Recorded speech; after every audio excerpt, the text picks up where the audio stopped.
This video uses the operation Pivmat.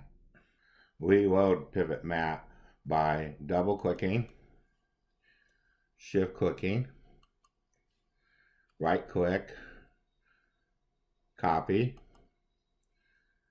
move to our calculator, right-click, paste, press enter. To see that we have loaded it, press the var key, press CAS, press program, and we see that Pivmat has been loaded into our calculator. Pivmat is found under the Info, Immediate Mode, CAS, var option. Then we press Finite Math, and we see that under Linear Programming, Dual Problems, Pivmat is listed. What we do in this video is use the simplex to come up with a non-standard maximum value.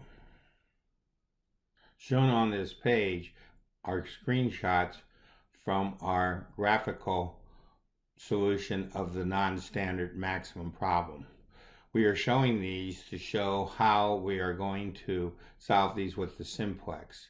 We start with our solution at 0, 0, which is not feasible, and then move to feasible solutions by using Pivmat. We cannot use the simplex-reduce because it does not meet the specification.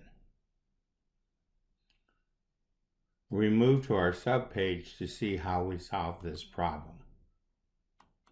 Our first step is to change this inequality to a less than or equal to problem by multiplying by -1. Then we take these values and put them into our table. We ignore the P column because it never changes, and the function simplex-reduce does not use it as well. We'll scroll back until we see matrix M1. What we do here is we hit the bracket key twice to put it into matrix mode. Then we enter these values. We use the pad to move out of the matrix. We use the shift store, and then we use the alpha M1 to put this matrix into our calculator. We also could have used the matrix editor by hitting shift and matrix. If the problem has a solution, the negative in the constant row must have a negative entry in the body of the matrix. We take the -2 divided by -5, which is 2/5. We take 18 divided by 1, which is 18, and 12 divided by 1 is 12. So the smallest value turns out to be the 2/5. So we take our M1 matrix and we do the pivot element at row 1, column 1, and store that as matrix 2.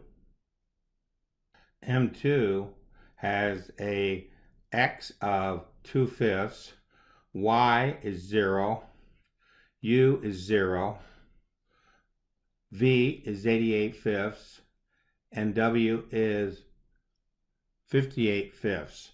With all these numbers being positive, this is a feasible solution.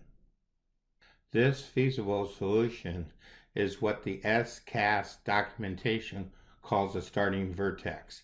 And then we can enter this matrix directly into our simplex-reduce. This is not shown in our help screen, but is shown in the SCAS documentation, and it seems to work with our calculator. The simplex-reduce with M2 gets us directly to our solution with the maximum of 36 at x being 12 and y being 0. We took M2 and pivoted at 3, 3 and came up with the same answer. 3, 3 was chosen because we have a negative value. 2/5 divided by -1/5 is a negative number, so since we have to have the smallest positive number, 88 fifths divided by 1/5 is 88, and 58 fifths divided by 1/5 is 58. So row 3, column 3 determines our pivot element, so that's why we chose 3, 3 to get our answer. This ends our video on simplex non-standard maximum.